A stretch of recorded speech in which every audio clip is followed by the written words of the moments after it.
Good morning students. जैसे कि हम स्टीरियो केमिस्ट्री के अंदर पहले पढ़ रहे थे कि हमने स्टीरियो केमिस्ट्री का इंट्रोडक्शन देखा, उसके बाद में हमने इसकी टर्म्स देखी इम्पोर्टेंट। अब हम देखते हैं कि एनाइंशोमर्स जो होते हैं, जो कि हम पहले पढ़ चुके हैं कि क्या होते हैं, उनकी रिप्रेजेंटेशन 3D में किस तरह से की जाती है। 3D रिप्रेजेंटेशन मीन्स कि हम प्लेन पेपर पर उसको तीनों दिशाएं XYZ एक्सिस के अकॉर्डिंग कैसे शो करेंगे। उसके लिए हमारे पास कई टेक्निक्स हैं जिसके थ्रू हम बता सकते हैं, एक पूरे मॉलिक्यूल को 3D डायमेंशनल शो कर सकते हैं। तो इस तरह से ये जो रिप्रेजेंटेशन है, इनको प्रोजेक्शन फॉर्मूला बोलते हैं। हम यहाँ पर एक एग्जाम्पल लेते हैं 2 ब्यूटेनॉल का। 2 ब्यूटेनॉल को हमने यहाँ पर इस तरह से देखिए, यहाँ पर दिखाया क्या गया है। यहाँ पे देखिए कि यहाँ पर एक डॉटेड लाइन है, दूसरी वेज लाइन है और 2 लाइन इसमें सिंपल है। इट मीन्स कि यहाँ पर जो डॉटेड लाइन है ये शो करती है कि जब अगर 3D डायमेंशनल में हम किसी मॉलिक्यूल को देखेंगे तो प्लेन ऑफ द पेपर के ऊपर जो है वो सिंपल लाइंस वाले मॉलिक्यूल जो हैं वो होंगे, और जो प्लेन से पीछे होंगे यानी पीछे की ओर होंगे वो वेज वाले होंगे, और जो टुवर्ड्स द व्यूअर है यानी व्यूअर के सामने होगा वो डैश वाला होगा उसके, यानी कि हम इसको डैश से शो करेंगे। ठीक है, तो इस तरह से हमने कई तरह की जो है हमारे पास फॉर्मूला हैं, हम आगे बताते हैं कि किस तरह से हैं। तो यहाँ पर हम देखते हैं, सबसे पहले हम देखते हैं wedge dash representation. Wedge dash representation means wedge and dash means अगर कोई मॉलिक्यूल है उसका 3 डायमेंशनल रिप्रेजेंटेशन करेंगे तो वेज और डैश रिप्रेजेंटेशन किस तरह से होगा। तो हम यहाँ पर देखिए, इसको ध्यान से देखते हैं कि थिक लाइन जो है वो क्या रिप्रेजेंट करेगी। तो हम कहते हैं कि थिक लाइन और डॉटेड लाइन, यहाँ पर 3 टाइप की लाइन है। हम यहाँ पे इसको वेज भी बोल सकते हैं, वैसे इसको थिक लाइन भी बोल सकते हैं। Thick line, dotted line and normal line. Thick line का मतलब यहाँ पे वेज लाइक लाइन है जो इस तरह से है। ये वेज लाइक लाइन आप समझ गए होंगे, ये वेज लाइक लाइन है। तो इस तरह से हम जो है वेज शेप्ड, और ये डॉटेड लाइन है, दूसरी वाली लाइन डॉटेड लाइन है। इस तरह से नॉर्मल लाइंस भी हैं। तो इस तरह से हम देख सकते हैं कि हमारे पास जो 3D डायमेंशनल है वो शो होता है। अब ये शो कैसे करते हैं हम लोग, तो हम देखते हैं कि यहाँ पर जो बीच में डॉट है, इट मीन्स ये कार्बन को शो करता है, और ABCD यानी चारों मॉलिक्यूल जो हैं उसकी कार्बन की चारों वैलेंसीज या संयोजकताएं हैं।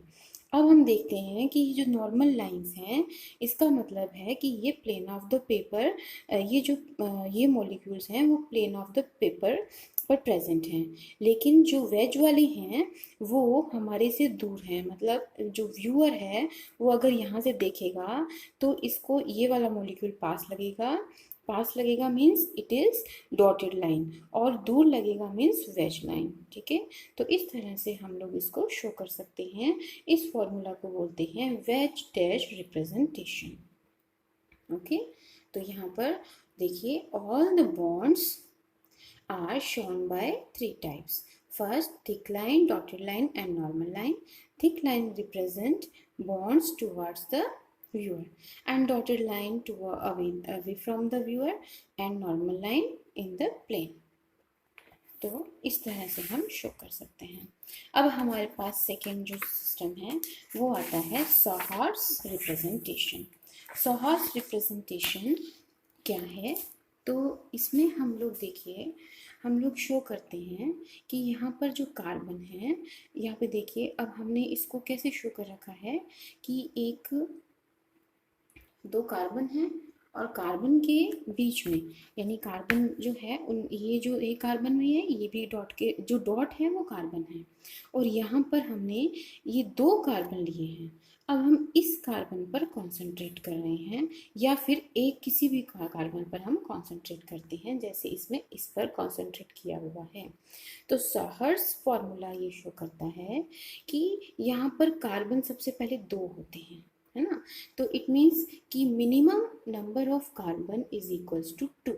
ये देखिए, minimum number of carbon is equals to 2। Okay, तो यहाँ पर हम देखते हैं कि यहाँ पर ये कार्बन है, ये कार्बन है, ये एक दूसरे के सामने है, ठीक है। ये जो कन्फर्मेशन है इसके अंदर यहाँ पर देखिए ये सभी लाइंस नॉर्मल ही हैं, बट हम यहाँ पे देखेंगे कि एक नीचे है और 2 ऊपर है, ठीक है। तो इसकी क्या शो कर रहा है, यहाँ पर देखिए, हम ध्यान से देखेंगे तो हमें शो होगा कि यहाँ पर हम टुवर्ड्स द व्यूअर देखते हैं ऊपर वाली लाइंस को, यानी जब हम ऊपर से देखेंगे तो व्यूअर के सामने वाले जो बॉन्ड हैं वो ऊपर हैं, और जो नीचे वाला बॉन्ड है वो अवे फ्रॉम द व्यूअर होगा, ठीक है। तो इस तरह से साहर्स फॉर्मूला होता है। साहर्स फार्मूला जो है उसको हम कन्वर्ट भी कर सकते हैं वेज डैश फार्मूलों के अंदर, ठीक है, वो हम बाद में फिर देखेंगे। फिर उसके बाद में हम देखते हैं कि टाइप 3 जो है उसे कहते हैं न्यूमन प्रोजेक्शन फार्मूला।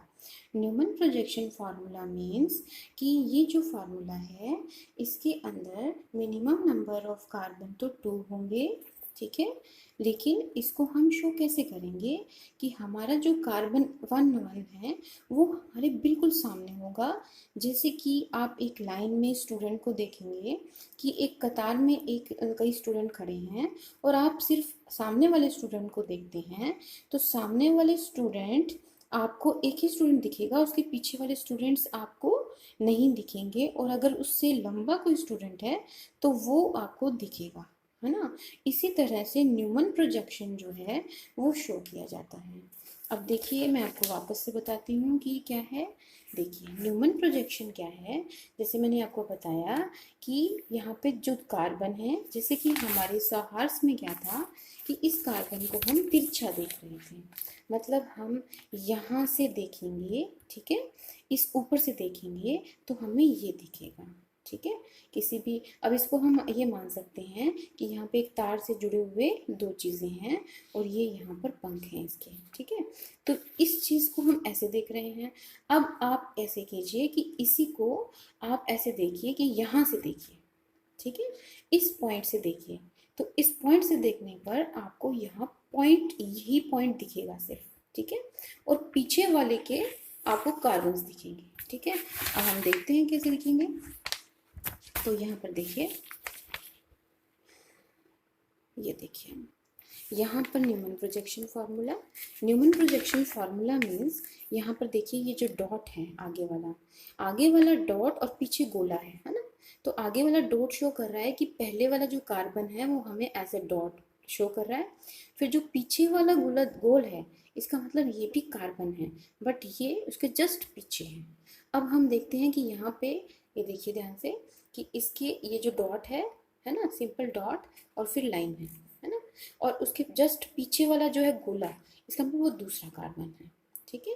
तो इस तरह से हम ये जो शो करते हैं, ठीक है। ये कन्फर्मेशंस हैं और इसमें भी कई टाइप की कन्फर्मेशंस आएंगी, बट हम अभी जो देख रहे हैं वो है हमारे पास क्या, कि ये जो है ये देख रहे हैं हम लोग, ठीक है। हम यहाँ पे क्या देख रहे हैं, ये चीज़, ठीक है।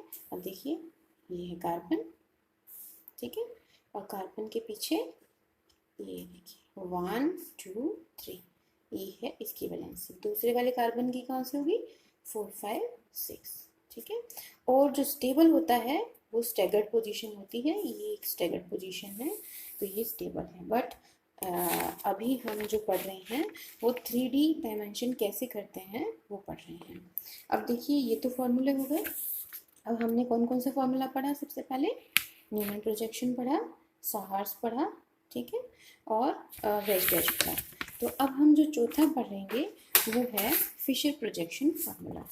ये जो नाम है इनके, जो फिशर प्रोजेक्शन न्यूमैन, ये इनके साइंटिस्ट पर हैं, इसलिए इस पर ध्यान नहीं, वो आपको वो नहीं करना है, कंफ्यूजन नहीं होना है कि क्या है, ठीक है।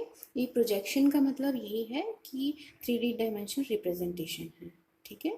तो यहाँ पर देखिए, in this method 4 bonds of a saturated carbon atom are shown by this sign, okay.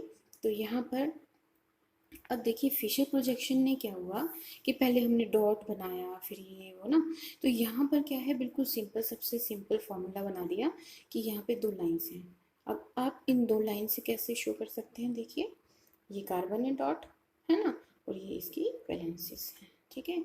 अब इसमें हम देखेंगे कि 3D है, 3D मीन्स कि हमारे सामने कौन सा है, जो देख रहा है उसके सामने कौन सी वैलेंसीज है।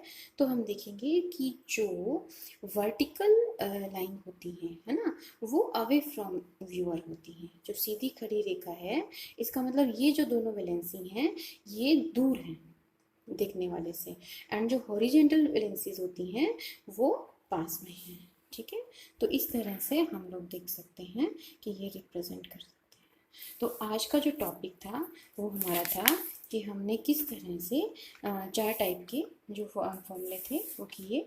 तो इनैंशियोमर्स को हम लोग जो है वो किस तरह से जो है डिवाइड कर सकते हैं, मतलब हम किस तरह से इनैंशियोमर्स को शो कर सकते हैं, 3 डायमेंशनल कर सकते हैं, ठीक है। तो अभी जो है हमारे पास एक चीज़ और आती है कि अभी आप देखेंगे कि जो 3D डायमेंशनल शो करने के बाद में मीज़ो कंपाउंड्स होते हैं। मीज़ो कंपाउंड्स क्या होते हैं, तो इसके बारे में थोड़ा सा पढ़ लेते हैं। देखिए ये चीज़ इसलिए करनी ज़रूरी है कि आपके जो क्वेश्चन आगे आएंगे तो आपको पता होना चाहिए कि मीज़ो कंपाउंड्स क्या होते हैं, डायस्टेरियोमर्स क्या होते हैं, एरिथ्रोमर्स क्या होते हैं। पहले वाले में हमने जो चैप्टर था उस पहला जो हमने लेक्चर दिया था उसके अंदर हमने डिस्कस कर लिए थे इम्पोर्टेंट टर्म्स, ओके। लेकिन उसमें डायस्टेरियोमर्स और जो है मीज़ो कंपाउंड्स हमने नहीं किए थे। तो मीज़ो कंपाउंड्स जो हैं वो क्या हैं, तो यहाँ पर हम देखते हैं कि यहाँ पर जो मीज़ो कंपाउंड्स हैं उसमें 2 कायरलिटी सेंटर होते हैं, और इसमें क्या होता है कि एक कोई भी एलिमेंट प्रेजेंट होता है प्लेन ऑफ द पेपर पे, जो प्लेन सिमिट्री होती है वो प्रेजेंट होती है, जिसके कारण से इसमें क्या है कि ऑप्टिकली ये इनएक्टिव होते हैं। इसलिए हम कह सकते हैं कि meso compounds are optically inactive. In short, the meso compounds are due to internal compensation. तो आपकी बीएससी के अंदर जो वो इम्पोर्टेंट क्वेश्चंस आते हैं, 1-2 नंबर के जो क्वेश्चन हैं उसमें ये क्वेश्चन भी आता है कि what is internal compensation and what is external compensation. Internal compensation means meso compounds, and external compensation हमने डी एंड एल किए थे, जो रेसिमिक मिक्सचर था वो एक दूसरे को इनएक्टिव कर देते हैं, तो वो एक्सटर्नल कंपनसेशन है। तो इस तरह से हमने डी एल कंपनसेशन किया, ठीक है। तो यहाँ पर हम देखते हैं कि एक चीज़ हम और देखेंगे कि जब हम रेसिमिक मिक्सचर बना रहे हैं, ठीक है, तो उनके बनाने का तरीका क्या है, ठीक है। तो रेसिमाइजेशन इसको बोलते हैं। रेसिमाइजेशन में बहुत सारे मेथड